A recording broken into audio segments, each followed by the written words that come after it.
Hi, welcome to the Lumpy Couch, where we get comfortable being uncomfortable. And today I am joined by my friend in my daughter's Barbie house, Daniel Bashta.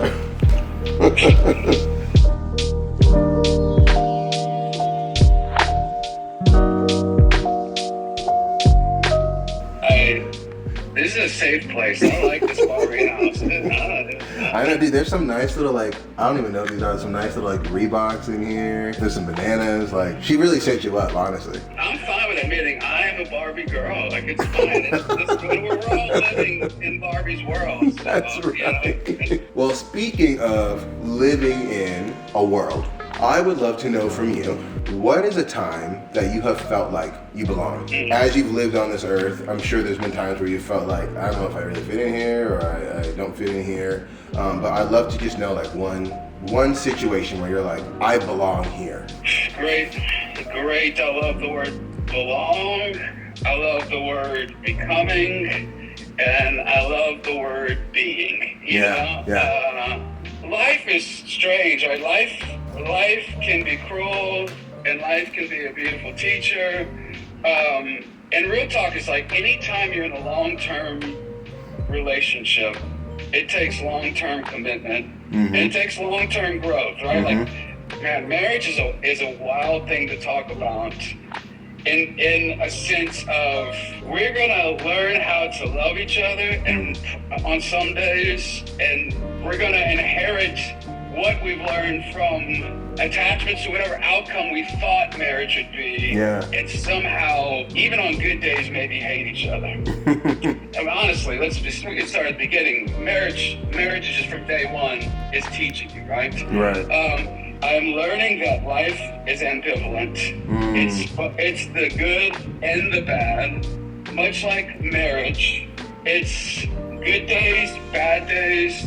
There's a lot, right? And I'm thankful for awesome therapists out there that help hold the good days and bad days, because they both belong, right? It's been, for me, marriage has been not easy, but it's been the most beautiful thing that I've ever experienced. And from that, and just the joy of learning how to forgive myself and learning how to forgive others. Listen, we love to talk about forgiveness. How the hell are we supposed to learn about forgiveness if we don't hurt each other? You know, I think that's what I'm learning, is that it all belongs. The beautiful Richard Rohr says, it all belongs, man. And so I've lived life trying to control it. I've lived life trying to polish it up. I've lived life trying to manufacture it, market it, and monetize it. And the more that I've discovered my own healing, the more that I realize that, man, it reaches out to everything, and it makes me a better husband, it makes me a better dad. And chances are, if I do the work in my own lane and stay out of other people's lanes, man, I'm gonna find that there's a lot of goodness in there, and that in the process of uncovering, finding that it's both the good and the bad that belongs, because it makes me believe that, okay, change is possible. I got this. And my wife and I have been married 17 years, and wow. I feel like we're kids again. I mean, we're just learning so much about each other. But if I didn't accept the bad days that belong, as well as the good days that belong, I would have never discovered this resurrection of what love looks like, and what letting go of my ego looks like, and how can I be a better husband? How can I be a better dad? How can I forgive myself? How can I forgive others? Bro, it all belongs. So I guess that's what I would say in a very macro space. I think it's beautiful though. Basically, it sounds like marriage, like you said, it's the becoming and being, has become that fodder for you to learn, actually this is where I can belong. And it seems like what I hear you saying is, the longer you've been married and accepting, it's the good, it's the bad, it's the love, it's the hate, it's all of those things belonging, you have found, as you've created more space for the good, bad, and ugly to be a part of your marriage, you yourself have found more space to belong yourself, which is a really kind of beautiful cyclical thing. I really love that. Is there like a song that has like made you feel that same way, or like for you when you hear it makes you think about your marriage and like again like that feeling of belonging? But like, is there a song that makes you feel that same feeling or reminds you of it? Here's you know, it's something honest for me. Yeah. You and I were songwriters, right? Mm-hmm. We love music, right? Or we love songs. And I think it's sometimes funny that something that was once so poetic and precious in my life could somehow flip because maybe I created some golden image out of it and I was trying to get from it instead of just holding the gift that it is.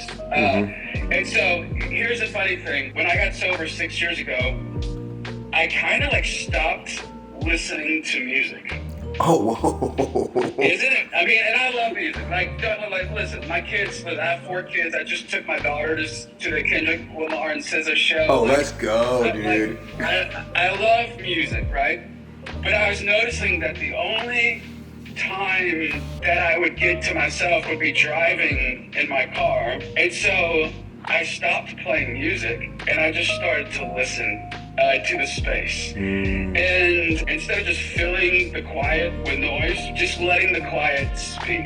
That's like the opposite of which song, have you found, the goodness in a song? Like, for me, it was like actually turning off the song so that I could almost like hear the song in my heart of just like, what is God, what is divine speaking to me right now?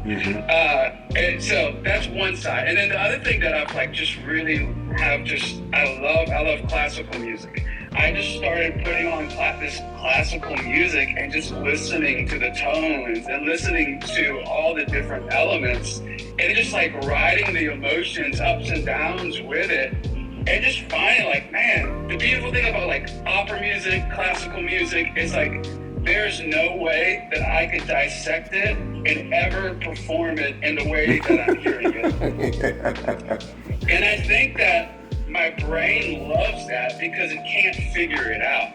And I just have to let it like flow through me. So yeah, those are no music, classical opera music, or just a good old, I take my kids to Kendrick Lamar show. Well, I think what's cool about the silence is, I mean, I've asked this question to a lot of people. I think you're the first person, right? You're like the first person that ever has answered like silence. And I think there's something cool about that in the sense that like there is so much space in silence for you to figure out like, oh, I don't need to prove anything. I don't need to earn anything, like the love of God has been given to me. I don't need to do anything with it. Like I couldn't dress a way to earn it. I don't need to be a certain skin color or age or style or speak a certain language. Like it's just given to me and it can come and flow through me, which I think is kind of like the classical piece where you're talking about like it's easy to break down songs and go, oh, okay, well, it's these 4 numbers and these are the melody patterns, but in classical it's a little harder, but I feel like it's almost more divine in that way that you have to just sit in the wonder of it. There is a connection between that, sitting in the wonder of like the complexity of classical music and also sitting in the wonder of silence, where you realize like, I don't have to prove anything, I don't have to replicate it, I just gotta receive it and let it go through me and flow through me, I tell people a lot like, the Bible talks about in 2 Corinthians 5, we've been reconciled to God through Jesus and that we have been given the ministry of reconciliation. And I'm like, but it has to be in us before it can go through us.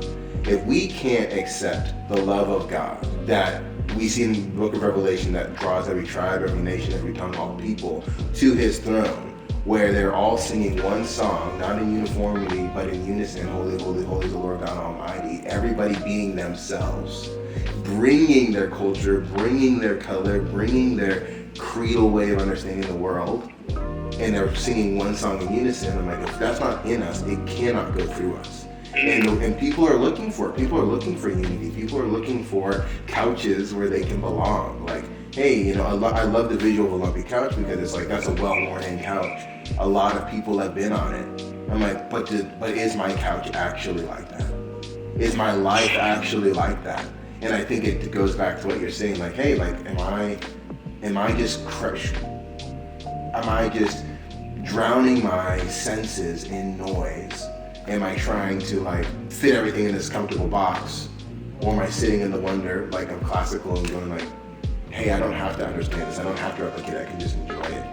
You know, I think there's a lot of insights in what you said. That's so good. I mean, if we mirror that, instead of a box, it's a sphere, it's a circle. Like Totally. we exist on Earth right now together, and if somehow we can just change our thinking, in AA we call it stinking thinking, right? So much stinking thinking, and future tripping about what's next. Listen, I'm already thinking about things that I don't even know that are gonna happen, and it's messing with me. Like Right. I'm future tripping, but this idea, like, if we can all just embrace the mission that everything belongs and it's all sacred. Like, and Richard Rohr does such a fabulous job of just breaking that down. And I read once, this beautiful artist was just, they're asking, hey, how do you create such beautiful art? And the artist said, it's easy. I just remove that which is unnecessary. Right, yes. That's Michelangelo, right? With like sculpting David. Yes. And I think that's the thing, man. Like, we have filled our spaces, our boxes, our worlds with so much stuff and so much noise. And if we could just figure out how to remove that which is unnecessary, but at the same time to realize, like, hey, for whatever reason, that noise and that chaos occupied the space that it needed to for however long it did, and realize, like, listen, we're never gonna have perfection, right? Like, that's where the torment shows up, is in this idea of perfection. Listen, we just embrace it all and just in nuggets of progress and celebrate that. No matter where we are, each of us are in the journey, like, it all belongs. Yeah, bro. It's all sacred. Yes, and I think we will see it one day. I think we will see it in heaven, and I pray that we can have a mindset today that brings that heaven to earth, and we can live in a space that just creates a lot of room for people to 100%. be. Well, That's so good. I love you, bro. I love being with you. Thank you for who you are. Thank you for what you have contributed just to the world of music and to my life personally. And thank you for taking time out of your day on a random Thursday to sit on a FaceTime with me. Like, this has been super sweet. And I know there's stuff you could be doing, but I am honored that you took time to do this. So thank you. Bro, no better space to occupy than with you, my man, so thank you. Well, my phone is gonna die, so I'm gonna put you out of my daughter's Barbie house. But I love you, dude. Thank you so much. Love you, brother. We'll talk soon. All right, bro. Viva! Right.